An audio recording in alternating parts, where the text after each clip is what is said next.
Hello my dear friends and students, welcome to English maths. हम लोग MTS की English का प्रीवियस पेपर सॉल्व कर रहे हैं और देखो आज पीवाईक्यूज में कौन सा सेट है। ये चौथा सेट है। ये पेपर 2022 का है। 2021 वाला अभी हम 3-4 महीने पहले कराए थे। उसके 48 सेट, मतलब 2021 के 48 सेट ऑलरेडी आपके पास हैं, समझ लीजिएगा। और ये आपका एमटीएस का दूसरा चल रहा है, मतलब 2022 का चल रहा है। 21 पहले ही करा चुका हूँ, ठीक है। और ये पेपर हुआ था 3 मई को, 3 मई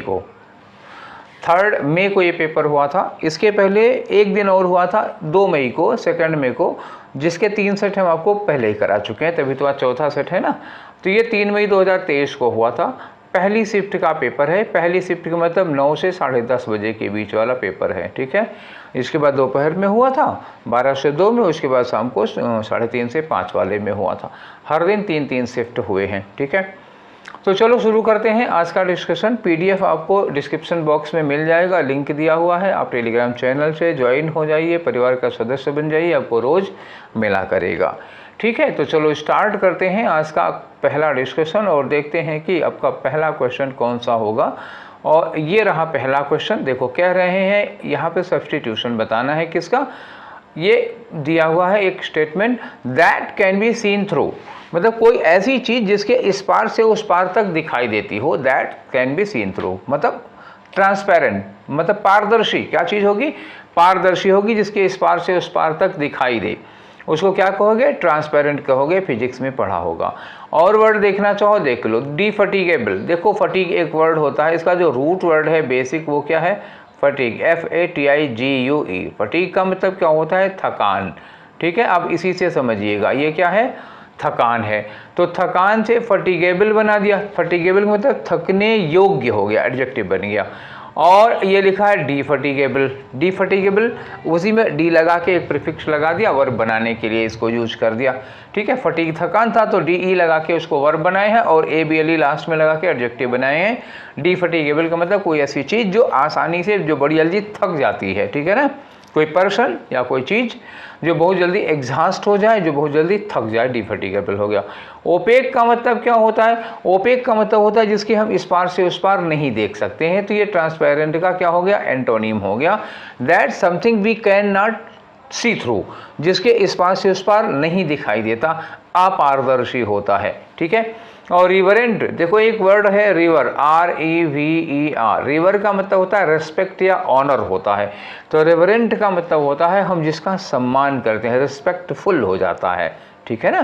तो ये हो जाएगा। बाकी सारे वर्ड्स का मतलब आप जान तो गए ही हैं। अब आप अपने मेन आंसर पे आ जाइए। आंसर आपका कौन सा है? ट्रांसपेरेंट क्वेश्चन था, जिसके आर पार देख सकते हैं, वो होगा ट्रांसपेरेंट। अपोजिट पूछता तो ये होता, साइनोनिम पूछता तो ये हो गया, ठीक है। ये एंटोनिम हो गया।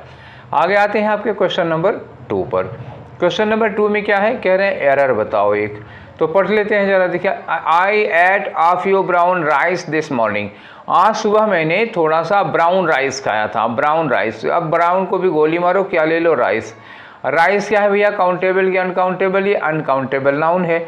और अनकाउंटेबल नाउन के पहले क्या यूज करते हैं हम? क्वांटिटी या नंबर? तो हम यूज करते हैं क्वांटिटी। अनकाउंटेबल नाउन के पहले तो क्वांटिटी यूज करोगे। फ्यू जो है किस में आता है? नंबर में आता है, ठीक है। तो फ्यू की जगह क्या यूज करना चाहिए था? आ लिटिल राइस, ठीक है। क्या होगा? आ लिटिल राइस। आज सुबह हमने थोड़ा सा चावल खाया था, तो राइस के पहले लिटिल लगाओगे, फ्यू नहीं लगाओगे। गलती कहाँ है? ये वाली आपकी गलती मिल गई। आंसर नंबर 2 होगा, ठीक है। आगे आ जाओ, नेक्स्ट क्वेश्चन पे आ जाओ। आपका क्वेश्चन नंबर 3 में क्या है? एक इडियम है, एक फ्रेज दिया हुआ है, उसकी आपको मीनिंग बतानी है। चलो मीडियम पढ़ते हैं। लिखा है to have an itching palm. Itching palm का मतलब क्या होता? ईचिंग माने खुजली, पाम माने हथेली, ठीक है। ये आपकी हथेली है, हथेली। अगर आपको इसमें खुजली होती है तो इसका मतलब होता कि आप बड़े घूसखोर आदमी हो। जिसकी हथेली में खुजली होती है, इसका मतलब क्या कहा जाता है? घूसखोर। सीधा सीधा मतलब होता है। A person of itching palm का मतलब घूसखोर। अब इसी से मिलता जुलता आपको कुछ मिले तो लगाओ। पहला option to have no money बिल्कुल नहीं होगा। To have an urge to slap ये भी नहीं होगा। अरे बाप रे, to have an urge to slap में तो थप्पड़ मारने का मन कर रहा है। ईचिंग पाम में ये बिल्कुल नहीं होगा भैया। गेन स्ट्रेंथ पावर ताकत पाना ये भी नहीं होगा। To be greedy for money पैसे के लिए लालची होना, हाँ ये कुछ कुछ सूदखोर से मिलता जुलता है। चौथे ऑप्शन पे आ जाओ। अब आते हैं आपका क्वेश्चन नंबर 4। क्वेश्चन नंबर 4 में क्या है, अपोजिट बताना है किसका, सब्ट्रैक्टेड। सब्ट्रैक्ट क्या होता है, घटाना मतलब माइनस करना। जैसे 3 - 1 = 2, तो ये क्या किया मैंने, 3 में से 1 को सब्ट्रैक्ट कर दिया। तो घटाने के लिए अब यहाँ बढ़ाओ, और क्या बढ़ाने के लिए क्या लगाओगे, सेपरेट मतलब अलग कर दिया, ये लगेगा नहीं। एडजंक्ट का मतलब जोड़ दिया, ये लगा दोगे। एडजंक्ट क्या होता है, एडजंक्ट कंजंक्शन का काम करते हैं। जैसे go and play, go and play, तो एंड क्या करता है, एडजंक्ट कर देता है, दो क्रियाओं को एक में जोड़ देता है, तो ये एडजंक्ट करा। ये घटा दिया, ये बढ़ा दिया, ये जोड़ दिया, तो यही ले लो और का, ठीक है। अब बचा रिकैप। रिकैप का मतलब क्या होता है, कोई चीज़ छूट गई है, कोई चीज़ मिस हो गई, उसको रिकैप कर लिया, उसकी भरपाई कर ली। एनिहिलेटरी का मतलब क्या होता है, एनिहिलेटर ले लो पहले, वाई हटा दो, या एक वर्ड ले लो एनिहिलेट, एनिहिलेट यहाँ ले लो। एनिहिलेट का मतलब होता है किसी चीज़ का समूल नाश कर देना, एकदम जड़ सहित नाश कर देना किसी चीज़ का, ठीक है। तो एनिहिलेट वह था। एनिहिलेटरी का मतलब कोई ऐसी चीज़ जो किसी चीज़ को जड़ से ख़त्म कर सकती हो, एनिहिलेटरी हो जाता है, ठीक है। आंसर आपको मिल गया इसका। आगे आ जाओ अपने क्वेश्चन नंबर 5 में। तो 5 में क्या है, आओ 5 में कह रहे हैं एरर बताओ। एरर के लिए सेंटेंस पढ़ना पड़ेगा। Now it's referring to the same big lug who met his fate thanks to David Slangthorpe, ठीक। अब इन्होंने कहा ये जो इट्स लगा है बेटा, ये वाला नाउ इट्स रेफरिंग, देखो अभी इसके पीछे वाले में भी एक बार यही चीज़ आ चुकी है, इट्स। तो मैंने बताया था कि ये ऐसा वाला जो इट्स होता है वो क्या होगा, पजेसिव होगा, ठीक है, किसी नाउन के साथ आएगा। और एक होता है ये इट लगाओ, उसके बाद कामा लगा के एस लगा दो, तो ये होता है इट इज। देखो यहाँ पे पजेसिव की ज़रूरत है, इट इज की ज़रूरत है। देखो ये क्या लिखा है, वर्ब की आईएनजी फॉर्म लिखा है, तो इट इज़ रेफरिंग होगा, ठीक है। ये जो इट्स है वो गलत हुआ, वहाँ कौन सा होना चाहिए था, ये वाला। Now it is referring the same big lug, ठीक है ना। इट्स रेफरिंग, अब इट्स आता अगर पजेसिव में आएगा तो इसके बाद नाउन लगाओगे ना। तो यही वाली इसमें गलती है। तो ये जो इट्स यहाँ पे लिखा हुआ है वो थर्ड वाले में मिस्टेक है। आगे आ जाओ अपने अगले क्वेश्चन पे, और आपका अगला क्वेश्चन है question number 6। Same means the same, मतलब सैनोनिम बताओ। एक्सप्लिसिट का मतलब क्या होता है, एक्सप्लिसिट का मतलब होता है एकदम से क्लियर, ठीक है ना। एक विशेष मतलब खास होता है, क्लियर होता है, खास होता है। तो आ जाओ, नेबुलस का मतलब क्या होगा, नॉट क्लियर। नेबुलस का मतलब क्या होता है, अस्पष्ट। ये एंटोनीम हो जाएगा, नॉट क्लियर होगा। नेबुलस इसका क्या हो जाता, अपोजिट हो जाता। वोज का मतलब भी वही होता, अस्पष्ट, धुंधला सा होता है। परफेक्ट का मतलब एकदम से पूरा कंप्लीट हो जाता है। स्पेसिफिक मिल गया, ये देखो विशेष होता है। स्पेसिफिक में आ जाओ, चौथा वाला ऑप्शन हुआ आपका, ठीक है। तो अब बढ़ते हैं हम लोग अपने अगले क्वेश्चन में। आपका रहा क्वेश्चन नंबर 7। तो ये रहा आपका क्वेश्चन नंबर 7। देखो इसमें क्या करना है, खाली जगह भरनी है। पढ़ के देखो जरा, लिखा हुआ है an excellent career dash has now arisen with a leading recruitment agency. एक लीडिंग रिक्रूटमेंट एजेंसी आई है, मतलब एक ऐसी एजेंसी आई है जो बहुत सारी नौकरियों में भर्ती कर रही है। तो उसके बाद क्या है, एक एक्सीलेंट कैरियर डैश खड़ी हो गई है। तो क्या होगा, देखो ध्यान रखना, एक तरफ एक एजेंसी है जो भर्तियां ले रही हैं, तो कैरियर के लिए क्या होगा, कैरियर का डिवीजन होगा, नहीं कैरियर की अपॉर्चुनिटी होगी हमारे सामने, बिल्कुल यही होगी। कैरियर प्रेफरेबिलिटी होगी, यहाँ प्रेफरेबल करने की बात नहीं है, भर्ती हो रही है। देखो ऐसा तब होता जब आपके पास 3 नौकरियाँ होती और आपको एक चुनना होता, तब कैरियर प्रेफरेबिलिटी होती।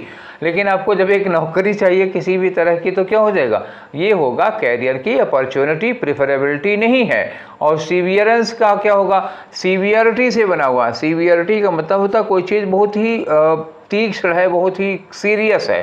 तो यहाँ सीरियसनेस की कोई बात ही नहीं आ रही है, ठीक है। तो ये सबसे सुटेबल क्या होगा, कैरियर अपॉर्चुनिटी आपके सामने आई है।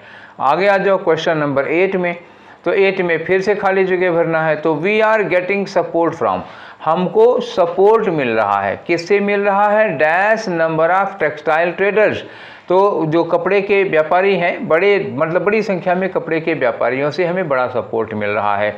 तो क्या लगाओगे, a small number of, a large number of, a big number of, a good number of, a great number of, यही सब कुछ लगेगा। तो यहाँ देखो सब में लार्ज से ही बना हुआ, तो larging number, largest number, largely number नहीं होता, क्या होता है, a large number of textile traders. जब लगाते हैं हम इसको एडजेक्टिव की तरह तो क्या लगाते हैं, अ लार्ज नंबर ऑफ, नंबर बताने के लिए यूज़ करते हैं, तो लार्ज ही होगा और कुछ वहाँ पे कोई चांस नहीं है। अब आ जाओ 9 नंबर पे, 8 हो गया, ये रहा 9 आपका। तो कह रहे हैं कि एक ऐसा सेंटेंस बताओ जिसमें कोई स्पेलिंग मिस्टेक ना हो। आ जाओ भाई ढूंढो। तो दे कंप्लीटली रिलाई, दे सही है, कंप्लीटली सही है, रिलाई सही है, आन सही है, योर सही है, एसेसरी सही है। तो ये तो एकदम से ठीक है, आंसर ले लो यही, और क्या। दूसरे में देख रहे हैं तो रिलाई गलत है। रिलाई में तो होता है ना किसी पे भरोसा करना, डिपेंड करना, तो रिलाई की स्पेलिंग गलत है यहाँ पर। और इस वाले में कंप्लीटली में डबल एल नहीं होता, TELY होता है, TELY, ठीक है ना। यहाँ पे COMPLETELY, तो ये गलत हो गया। और इसमें एसेसरी की स्पेलिंग गलत है, डबल सी होना चाहिए। तो तीनों में मतलब दूसरे, तीसरे, चौथे में गलती है, केवल पहला वाला है जो पूरी तरह से सही है। तो अब आगे बढ़ते हैं, ठीक है। और क्वेश्चन नंबर 10 पे आप, तो ये रहा आपका क्वेश्चन नंबर 10। देखो फिर से खाली जगह भरने के लिए, mister Sharma open the door of the stove. Stove क्या होता है जानते हो, कभी अंगीठी देखा है, अंगीठी नहीं देखा है, चलो देखना चाहोगे, ये लो देख लो, ठीक है देख लिया ना। तो ये स्टोव होता है, तो इसमें इसका डोर खोला उन्होंने। अच्छा, कोई भी आदमी जब अंगीठी का या स्टोव का डोर खोलेगा, उसका दरवाज़ा खोलेगा, तो क्यों खोलता है, पाइक करने के लिए। पाइक जानते हो क्या होता है, जैसे भाले जैसी कोई चीज़ होती है, ठीक है ना, भाले जैसी कोई चीज़ होती है, इसको भी देखना चाहोगे, लो देख लो। तो ये थी पाइक होता है, इसे नुकीली भाले जैसी चीज़ होती है जो किसी को शरीर में भोंक देते हैं। ये पीक क्या होता है, ये चोटी होता है, पहाड़ों वहाड़ों की चोटी के लिए लगता है। पीस टुकड़ा होता है जानते हो, और पीक का मतलब क्या होता है, ये पीक होता है पीप, किसी चीज़ के अंदर झांकने के लिए या देखने के लिए यूज किया जाता है पीक। तो जब उन्होंने स्टोव का दरवाज़ा खोला तो क्या करने के लिए, अंदर कुछ देखने के लिए दरवाज़ा खोला होगा ना, तो क्या लगाओगे, पीक लगाओगे। आगे आ जाओ, नेक्स्ट क्वेश्चन आपका क्वेश्चन नंबर 11 है भाई। तो 11 नंबर पे क्या है, आपको फिर बताना है इनकरेक्टली वर्ड। तो थंडर की तो मुझे लग रहा है एकदम से सही है, ठीक है, तो आंसर तो होगा नहीं है। ऑब्जर्व की मुझे कुछ गड़बड़ लग रही है, ऑब्जर्व, सॉरी ये तो गड़बड़ हो गई बच्चा लोगों, ये क्वेश्चन एक्चुअली गलत था। और ये मुझे लगता है कि लैपटॉप ने ऑटो करेक्ट ले लिया। एक्चुअली ये जो क्वेश्चन दिया हुआ था ऑब्जर्व की स्पेलिंग का, वो क्वेश्चन ऐसा था, OBS उसके बाद RVE ऐसे लिखा हुआ था सीधे सीधे, मतलब इसकी स्पेलिंग थी गलत, और वो हमको लगता है कि मतलब लैपटॉप ने ऑटो करेक्ट कर दिया, ऑब्जर्व की स्पेलिंग सही कर दी। तो ये मतलब भूल से, ये जो आपको सही दिख रहा है यहाँ पे, ये भूल से स्पेलिंग सही लिखा दी गई है, यहाँ पर गलत लिखी हुई थी, यही वर्ड था, ठीक है। तो आंसर यही था। अब मैं आपको समझाऊं क्या, इसको कैसे समझाऊं, तो स्पेलिंग गलती से करेक्ट लिखा दी गई है, ठीक। फिलहाल आप समझ जाइएगा, इसकी स्पेलिंग पर ध्यान रखिएगा, इसी की स्पेलिंग में गलती लिखी हुई थी। तो क्लब और इसकी तो सही ही है। आगे आ जाओ, ठीक है, बढ़ते हैं नेक्स्ट क्वेश्चन पे। आपका क्वेश्चन नंबर 12 है। क्वेश्चन नंबर 12 में क्या करें, एडियम और फ्रेज दिया हुआ है और कह रहे हैं इसका मतलब बताओ। तो लिखा है to get on one's nerve. To get on one's nerve का मतलब होता है आप किसी को बहुत ज़्यादा परेशान कर दे रहे हैं, ठीक है ना, क्या कर रहे हैं, किसी को बहुत ज़्यादा परेशान कर दे रहे हैं, मतलब किसी को उकसा दे रहे हैं, चिड़चिड़ा कर दे रहे हैं किसी को। तो ऑप्शन देखो लिखा टू इरिटेट या प्रोवोक वन, तो यही वाला आंसर हो जाएगा, आप किसी को परेशान कर रहे हैं, चिड़चिड़ा कर दे रहे हैं। नेक्स्ट क्वेश्चन पे आ जाओ भाई। तो ये रहा आपका क्वेश्चन नंबर 13। इसमें भी आपको एरर बतानी है। लिखा है despite of the technological innovations the powerful analytical tools nothing is happening. तो गलती क्या होगा, डिस्पाइट के बाद ऑफ नहीं लगता बच्चा लोगों, ये ऑफ का सुपरफ्लुअस यूज है। इंस्पाइट के बाद यूज होगा। आप कहेंगे कि हमने कहीं देखा है, हमने कहीं सुना है, तो जो आपने देखा या सुना होगा वो किस में देखा, इंस्पाइट में ऑफ आपने देखा होगा। और जब डिस्पाइट लगता है तो यही इसमें एरर ही पूछी जाती है, डिस्पाइट के बाद ऑफ नहीं लगाना है, और यहाँ लगा के दिया है। ये रहा आपका क्वेश्चन, ये रहा आपका ऑप्शन, चौथे नंबर का आंसर होगा, ठीक है। आगे आ जाओ, ठीक है। अब आए क्वेश्चन नंबर 14 पे। तो ये रहा आपका क्वेश्चन नंबर 14। क्या कह रहे हैं इसमें, आपको एंटोनिम बताना है। किसका एंटोनिम बताना है, ये अंडरलाइन किया हुआ है। पढ़ो देखो, we should have warned you that you are coming, that they were coming. हमें तुमको वार्न कर देना चाहिए था, हमें तुम्हें वार्न करना मतलब चेतावनी दे देनी चाहिए थी, मतलब सतर्क कर देना चाहिए था कि दे वर कमिंग, कि वो लोग आ रहे हैं। अच्छा, कोई आ रहा है, इसकी हमें किसी को वार्निंग देनी है, इसका मतलब दे लोग जो आ रहे हैं वो खतरनाक है ना, इसीलिए तो खतरे से आगाह करना होगा। इन्होंने हम कहा कि हमें खतरे से क्या करना चाहिए था, वार्न करना चाहिए। अब यहाँ पे क्या कर दिया इन्होंने, सतर्क करना ना, वार्न करना मतलब क्या होता है, सतर्क करना किसी को। अच्छा, तो इसका अपोजिट क्या होता है, खतरे में डालना। देखो, जब हम किसी को खतरे से वार्न कर रहे हैं, तो जब खतरे से वार्न करेंगे तो उसको क्या करेंगे, सेव करेंगे, प्रोटेक्ट करेंगे। आप किसी को बता दीजिए कि फलाने आ रहे हैं, भाग लो, तो हम उसको बचा रहे हैं ना। तो अब कह रहे हैं इसका अपोजिट होगा, हम किसी को खतरे में डाल रहे हैं। तो यहाँ खतरे में डालने के लिए आ जाओ, वेग्ड माने सतर्क करना होगा नहीं, प्रेडिक्टेड मतलब पहले से भविष्यवाणी कर देना, यह भी बचाना हो गया, प्रिपेयर्ड तैयार करना, यह भी बचाना हो गया। अब इम्पेरिल्ड, पेरिल का मतलब क्या होता है, PERIL, पेरिल का मतलब होता है खतरा, और इसके पहले इम लगा दिया, ठीक है, इम्पेरिल का मतलब अब इसी पेरिल को क्या बना दिया, वर्ब बना दिया। तो इम्पेरिल का मतलब होता है किसी को खतरे में डाल दिया, तो वार्न किया, सचेत किया बचाने के लिए, इम्पेरिल मतलब किसी को खतरे में डाल दिया, ये हो गया उसका एंटोनिम। अब आ जाओ नेक्स्ट क्वेश्चन पे। आपका अगला क्वेश्चन है क्वेश्चन नंबर 15, ठीक है।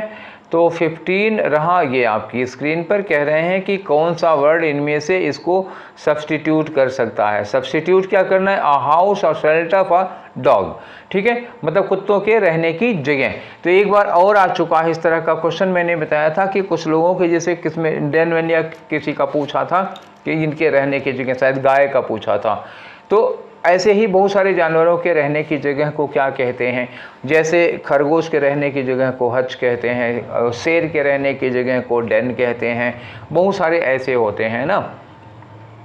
तो कुत्तों के रहने की जगह को क्या कहा जाता है, केनल कहा जाता है। जो पहला वाला ऑप्शन है केनल, KENNEL, ठीक है, ये हुआ कुत्तों के रहने की जगह। डेन क्या होता है, ये लायन की गुफा होती है। बार्न्स क्या होता है, खलिहान होता है, जहाँ फसलों को कटाई करने के बाद रखा जाता है, जहाँ उनकी मड़ाई की जाती है, बार्न खलिहान। हैंगर क्या होता है, हवाई जहाज़ों को जहाँ पर खड़ा किया जाता है, एक तरह से कह सकते हो पार्किंग है, हवाई जहाज़ों की पार्किंग होती है, तो उसको आप हैंगर कहते हैं, ठीक है। आगे आ जाओ, नेक्स्ट क्वेश्चन है आपका क्वेश्चन नंबर 16। तो 16 में क्या कर रहे हैं, अंडरलाइन दिया किया हुआ है, उसका साइनोनिम बताना है। अंडरलाइन क्या है, ये लिखा हुआ है lying. My parents have been lying to me since I was a kid, मतलब जब मैं छोटा बच्चा था तब से मेरे पेरेंट्स मुझसे झूठ बोल रहे हैं। अब झूठ बोलने का यहाँ पे साइनोनिम क्या मिलेगा, मिसलीडिंग। मिसलीडिंग मतलब क्या होगा, गलत रास्ता बता रहे हैं, गलत दिखा रहे हैं, गुमराह कर रहे हैं, ये हो सकता है ना। आप झूठ बोल रहे हैं, किसी को गुमराह कर रहे होंगे, तो ये हो सकता है। क्राइंग, चिल्ला रहे हैं, बिल्कुल नहीं। और स्टॉपिंग बिल्कुल नहीं होगा, फ्रेमिंग बिल्कुल नहीं होगा, वो मुझे फ्रेमिंग नहीं कर रहे हैं। लाइंग मतलब मुझसे झूठ बोल रहे हैं, मतलब मुझे गुमराह कर रहे हैं, मिसलीड कर रहे हैं, तो वो आपका ऑप्शन हो जाएगा। आओ क्वेश्चन नंबर 17 पे क्या पूछ रहे हैं। 17 में इम्प्रूवमेंट पूछ रहे हैं। तो अंडरलाइन क्या हुआ है, giving me diners, giving the diners, ये अंडरलाइन क्या हुआ है, और इसको पूरा पढ़ के देखिए कि यहाँ कोई गलती है क्या। अगर नहीं है तो कोई नो इम्प्रूवमेंट होगा। द वेटर, वेटर जानते हैं क्या होता है, गिविंग द डाइनर्स, डाइनर का मतलब क्या हुआ, जो लोग डिनर करने आते हैं उनको डाइनर कहते हैं। असल में डिनर वर्ड भी किससे बना हुआ, डाइन से बना हुआ, DINE, डाइन का मतलब होता है रात का खाना खाना। तो इसी डाइन से बना है डिनर, और इसी से बन जाएगा डाइनर, मतलब जो लोग रात में खाना खाने आते हैं। तो कोई होटल होगा जिसमें लोग रात में खाना खाने आए हैं, तो वेटर ने उनको क्या किया, giving the diners some complimentary means, तो वेटर ने सबको कुछ कॉम्प्लीमेंट्री मीन्स दिए। तो अब देखो इसमें तो भाई एक मेन वर्ब होनी चाहिए ना, एक बार की घटना है। तो वेटर ने यहाँ क्या किया हुआ, गिविंग की जगह पर क्या होगा, गेव होगा, उन्होंने, वेटर ने दिया। तो ये गिवन तो लग नहीं पाएगा। देखो बिना हेल्पिंग वर्ब के डायरेक्ट वर्ब की थर्ड फॉर्म नहीं लग सकती है, बिना हेल्पिंग वर्ब के या तो वर्ब की फर्स्ट फॉर्म लग सकती है या तो वर्ब की सेकंड फॉर्म लग सकती है। वेटर गिव भी नहीं लगेगा क्योंकि वेटर सिंगुलर सब्जेक्ट हो जाएगा और गिव प्लूरल वर्ब हो जाएगी, तो ये भी नहीं लग पा रहा है। एक ही ऑप्शन है ये वर्ब की सेकंड फॉर्म जो गेव दिया हुआ है वो सिंगुलर के साथ, प्लूरल के साथ, सबके साथ लग जाती है, तो यही सेकंड वाला ऑप्शन ले लो आप, तीसरा वाला यही सही होगा, ठीक है। आगे आ जाओ क्वेश्चन नंबर 18 पे। तो बच्चा लोगों 18 पे क्या है, अरे यार 18 खुल तो जाओ भाई, काहे इतनी सिफारिश करते। चलो तो 18 में भी नो इम्प्रूवमेंट होगा। आप लोग सोच रहे होंगे किससे बतिया रहे हैं, ठीक। तो 18 में भी वही नो इम्प्रूवमेंट वाली कहानी दी इन्होंने। Helen Keller was born on 27 June 1880 in Tuscumbia, ठीक है।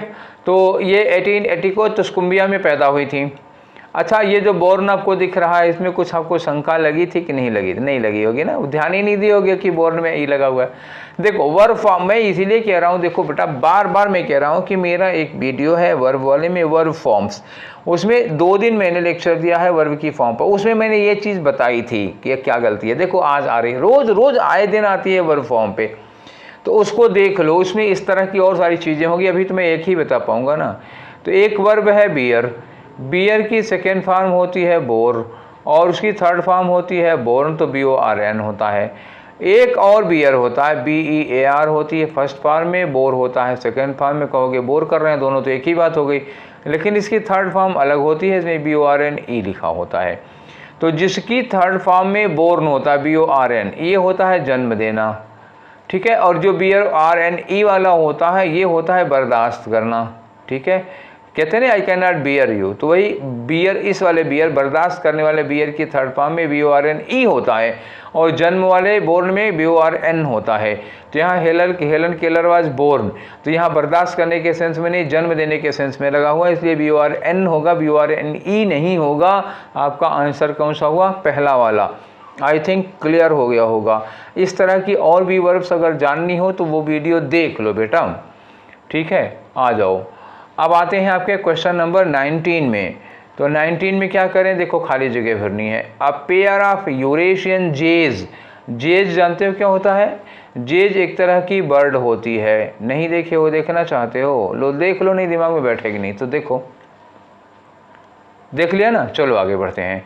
अ पेयर ऑफ यूरेशियन जेज, मतलब यूरेशियन जेज, यूरेशिया का ये पक्षी है, उसका एक जोड़ा dash over the forest yesterday, ये देखो यस्टरडे लिखा हुआ है। जैसे ही यस्टरडे सेंटेंस में लग जाता है वैसे वर्ब की सेकेंड फॉर्म हो जाती। अरे यार गलत लिख दिया मैंने, वर्ब की सेकेंड फॉर्म हो जाएगी, ठीक है ना। अब कहोगे ये आपने कैसे बता दिया? तो ये मैंने आपको अभी बता रखा है। टेंस वाला लेक्चर देखो मेरा, 7-8 वीडियोज हैं, टेंस का देख लेना। उसमें एक दिन पूरा दिया हुआ है, जिसमें दिखा होगा, देख लेना कि present perfect versus past indefinite. उस दिन मैंने एक चार्ट बनाया है कि क्या क्या लगा होगा तो प्रेजेंट परफेक्ट होगा, क्या क्या लगा होगा तो पास्ट इंडेफिनिट होगा। उसी में मैंने बताया है कि यस्टरडे लिखा होगा, यस्टरडे है, लास्ट डे है, ठीक है। पास्ट के साथ कोई टाइम लगा दो, एगो या बिफोर के साथ कोई टाइम लगा दो, व्हाट इफ के साथ लगा दो, it is time, it is high time के साथ लगा दो, इन के साथ कोई बीता हुआ साल लगा दो। तो ऐसे में हमेशा वर्ब की सेकेंड फॉर्म यानी कि पास्ट इंडेफिनिट लगती है। अब यहाँ यस्टरडे लिखा हुआ है तो जाहिर सी बात है आपको क्या लगाना चाहिए? Second form past indefinite. यहाँ डिड तो लगा है, लेकिन डिड के साथ वर्ब की सेकेंड फॉर्म नहीं लगाई जाती, गलत हो गया। फ्लाई वर्ब की फर्स्ट फॉर्म ये लगेगा नहीं, फ्ली वर्ब की सेकेंड फॉर्म है यही लगेगी, फ्लोन वर्ब की थर्ड फॉर्म होगी ये लगेगा नहीं, ठीक है। तो तीसरा वाला ऑप्शन है केवल लग पाएगा। आगे आए क्वेश्चन नंबर, अब आगे आपका 20। तो ये रहा आपका क्वेश्चन नंबर 20। क्या करना है क्वेश्चन नंबर 20 में? अच्छा ये ब्रैकेटेड पार्ट है, ब्रैकेटेड पार्ट है तो इस ब्रैकेटेड पार्ट में कोई इंप्रूवमेंट की गुंजाइश है तो करो। लिखा है द रोडियो। रोडियो क्या चीज़ होती है? रोडियो होते हैं जो बहुत बिगड़ैल घोड़े होते हैं। बिगड़ैल घोड़ा समझ रहे हो ना मेरी हिंदी? हाँ, तो बहुत ही बिगड़ैल या बहुत अड़ियल घोड़े की जो सवारी कर लेता है। एक कंपटीशन होता है इस तरह का, बिगड़ैल से बिगड़ैल, अड़ियल से अड़ियल घोड़े रखे जाते हैं। उन अड़ियल घोड़ों पर, उन बिगड़ैल घोड़ों पर जो सवारी कर लेता है उसी को कहते हैं रोडियो, ठीक है, समझ गए। अब आगे आओ। तो इन्होंने कहा the rodeo is great way to unite soldiers skill. Soldiers skill, ये सोल्जर्स गलत है।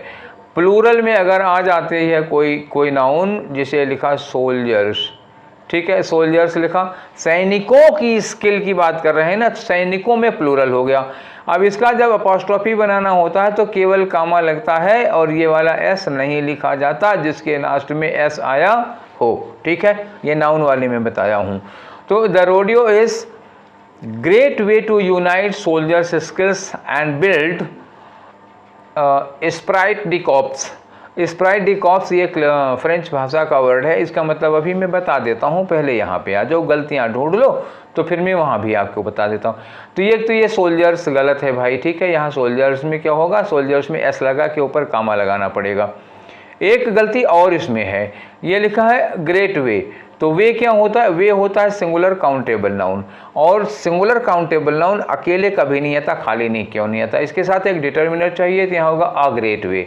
तो the rodeo is a great way, तो ग्रेट के पहले आ लगाओ और सोल्जर्स में सोल्जर्स प्लूरल लिख के ऊपर कामा टांग दो। पहले ये ढूंढ लो तो फिर मैं आपको इसका मतलब बताता हूँ। तो यहाँ अ ग्रेट वे लिखा है, लेकिन ये सोल्जर्स में गलती कर दी, ये नहीं होगा। यहाँ भी सोल्जर्स में गलती कर दी, प्लूरल चाहिए हमें, प्लूरल सोल्जर में कामा चाहिए, तो ये प्लूरल सोल्जर में कामा है, और ये अ ग्रेट वे भी लिखा हुआ है। आंसर आपका चौथा हुआ।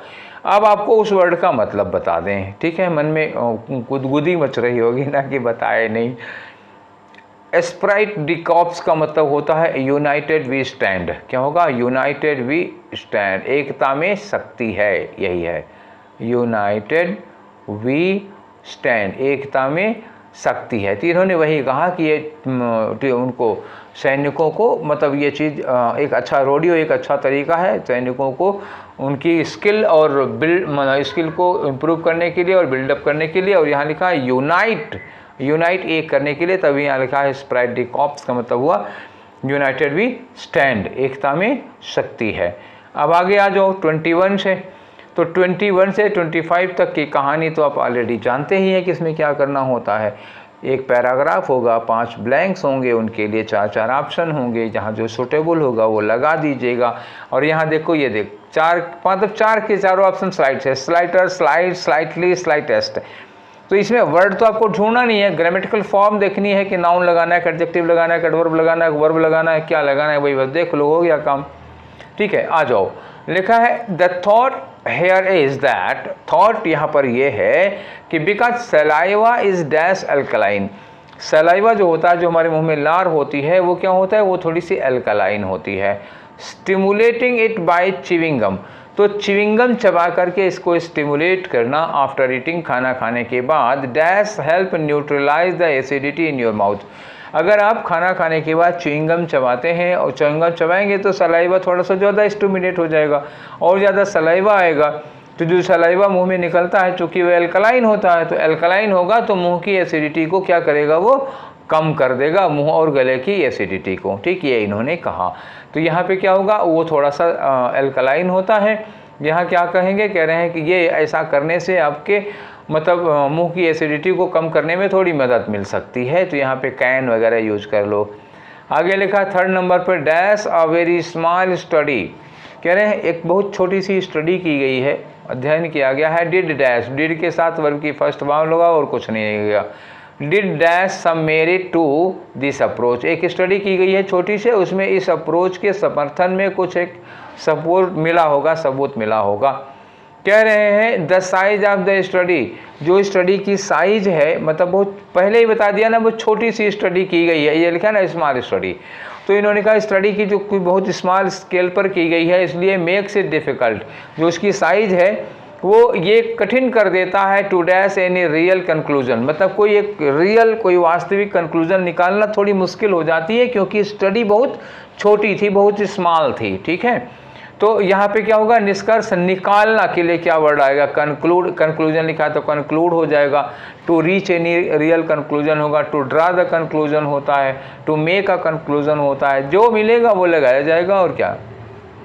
अब यहाँ देखो, आ जाओ, यहाँ पहले में लिखा है saliva is dash alkaline, saliva जो होता है हमारा वो थोड़ा सा अल्कलाइन होता है, तो क्या होता है, स्लाइटली अल्कलाइन होता है। अल्कलाइन क्या है, एडजेक्टिव है, हमें एडवर्ब चाहिए, तो एडवर्ब में क्या लगाओगे, स्लाइटली अल्कलाइन। स्लाइटर और स्लाइटेस्ट तो होगा ही नहीं, स्लाइट भी नहीं होगा, होगा स्लाइटली अल्कलाइन। ठीक, एडजेक्टिव यहाँ पे लगा हुआ है अल्कलाइन, तो हमें एडवर्ब की ज़रूरत है, यही एडवर्ब है। अब आगे वाले पे आ जाओ, देखते हैं क्या है। दूसरे वाले नंबर पे इन्होंने कहा कि अगर आप खाना खाने के बाद च्युइंगम चबाते हैं तो इसको मतलब सलाइवा सिक्रीट करने में थोड़ी सी मदद मिलेगी और ये मुंह की एसिडिटी को न्यूट्रलाइज कर देगा। ठीक है, तो इन्होंने क्या कहा कि stimulating it by chewing gum after eating, तो dash help, shall help, need to help की जरूरत नहीं है, कुड हेल्प पास्ट में नहीं प्रेजेंट में रहेगा, मे हेल्प। तो दो में चलो, शैल हेल्प या मे हेल्प। तो संभावना की बात करें, श्योर की बात नहीं, संभावना की बात करें तो क्या लगाओगे, may help. Neutralise the acidity in your mouth and throat. आगे लिखा है, फुल स्टॉप यहाँ लग गया है, फुल स्टॉप के बाद लिखा है dash a very small study, ठीक है ना, फ्रॉम 2005 डिड डैश, डिड के बाद वर्ब की फर्स्ट फॉर्म लगाओगे। तो क्या है यहाँ पे, देखो करके देखो। नेक्स्ट वाले में आते हैं, ये रहा हमारा फिलर नंबर 3। फिलर नंबर 3 में क्या करना है, dash a very small study from 2005 did dash some merit to this approach. तो सो, अब निष्कर्ष तो बता नहीं रहे हैं, देखो अगर रिजल्ट बता रहे तो सो लगा देते, एज बता रहे थे तो कारण बता रहे थे तो एज लगा देते, ये विरोध करने के लिए लगेगा, लगेगा नहीं, तो क्या लगेगा, व्हाइल। व्हाइल को मतलब जिस समय, इन्होंने कहा कि while a very small study from 2005 dash some merit to this approach, ठीक है ना। तो कह रहे हैं जहां एक और 2005 में एक छोटी सी स्टडी की गई तो इसको थोड़ा सा सपोर्ट मिला, वहीं दूसरी ओर स्टडी की जो साइज है वो बहुत छोटी है, तो किसी निष्कर्ष पर पहुंचना बहुत कठिन है। तो जब दो आगे जाके दो अपोजिट स्टेटमेंट बताना हो तो शुरुआत में हमें क्या लगाना पड़ेगा, व्हाइल, जिसमें हमें ये कहना होता है कि जहाँ एक तरफ ये चीज़ अच्छी हुई है वहीं दूसरी तरफ ये खराब हुई है। तो पहले तीसरे में क्या लगा दो, आप क्या करोगे, व्हाइल लगाओगे। और चौथे में क्या लगाओगे, डिड के साथ वर्ब की फर्स्ट फॉर्म। तो इन्होंने कहा कि कुछ इस अप्रोच को पाने में थोड़ी मदद मिलती है, तो यहाँ पे कोई वर्ड ऐसा लगाएंगे, ठीक है, आ जाओ। तो इस नंबर पे 4 नंबर वाले फिलर पे क्या हमको भरना, डिड डैश। अब देखो यहाँ डिड लगा है तो वर्ब की फर्स्ट फॉर्म चाहिए, डिड लगा है तो फाउंडेड नहीं होगा, फाइंड्स नहीं होगा, फाउंड नहीं होगा, एक ही ऑप्शन है, ठीक है, पहले वाले की तरह। वह इसमें ग्रामर लगे ना, वर्ब की फॉर्म कौन सी लगेगी, तो डिड पहले दे दिया, जब डिड दे दिया तो इसका मतलब आप वर्ब की फर्स्ट फॉर्म में आंख मूंद के चले आइए, ये लग गया। आगे लिखा, तो जहां इस स्टडी से थोड़ा सा इसको सपोर्ट मिला, वहीं the size of the study make it difficult, जो स्टडी की साइज है, अब ऊपर कह दिया बहुत छोटी स्टडी है, तो वो उसकी वजह से, स्टडी के छोटा होने की वजह से थोड़ा मुश्किल हो जाता है किसी रियल कंक्लूजन पर पहुंचना। तो आगे वाले में चलो कंक्लूजन पर पहुंचते हैं। तो कंक्लूजन पर पहुंचने के लिए क्या होगा, सेल एनी रियल कंक्लूजन या ड्रा एनी रियल कंक्लूजन, ये ड्रा होगा। एक्सपेल और रिपेल होता है कंक्लूजन निकालने के लिए, ड्रा होगा, मेक होगा, रीच होगा, ये सब होता है ना। तो यहाँ पे ड्रा लगेगा, एक ही ऑप्शन ही लग पा रहा है। तो 25 क्वेश्चन हम लोगों ने आज किसके कर लिए, फोर्थ के 25 क्वेश्चन हो गए, ठीक है। और आज हम लोग दूसरे दिन का कर रहे हैं, मतलब ये 3 मई का पेपर था, ठीक है। तो 4 हो गया। ऐसे ही धीरे धीरे करते करते, जैसे इसके पहले CHSL में हम लोग पहुंच गए थे, CGL में पहुंच गए थे, वैसे इसमें भी धीरे धीरे करके करके सारे के सारे ख़त्म कर लेंगे। एक एक दिन आप एक एक देखते रहिए। और अभी तो आप लगातार एग्जाम में लगे ही हुए हैं ना, एक दिन में एक सेट लगाते रहो भाई। और भी तो पढ़ना है, मैथ भी पढ़ना है, GS भी पढ़नी है, रीजनिंग भी पढ़नी है, खाली अंग्रेजी ही थोड़े पढ़नी है। आधा घंटा 1 घंटा निकाल लिया करो इसके लिए। हाँ, इसके पहले लेकिन डिस्कशन, वो क्वेश्चन सॉल्व कर लिया करो, तब डिस्कशन देखा करो, तभी आपको रियल में मज़ा आएगा और रियल में फ़ायदा भी तभी होगा, ठीक है। सीधे ये देखने पे कहीं मज़ा नहीं आएगी। तो ये सेशन यहीं पर वाइंड अप करते हैं। ये सेशन आप लोगों को कैसा लगा अपनी राय दीजिएगा। फिर मिलेंगे हम लोग कल किसी और अच्छे सेशन के साथ में, एक और सेट लगाएंगे। तब तक खुश रहो, मस्त रहो, पढ़ाई करते रहो, सेहत का ध्यान रखो, थोड़ा मौसम ख़राब है, ठीक है भाई, सेहत का ध्यान रखोगे तभी तो अच्छे से पढ़ पाओगे ना। जुकाम से बचे रहो। तो फिर मिलेंगे कल वाले सेशन में। Till then take care, thank you.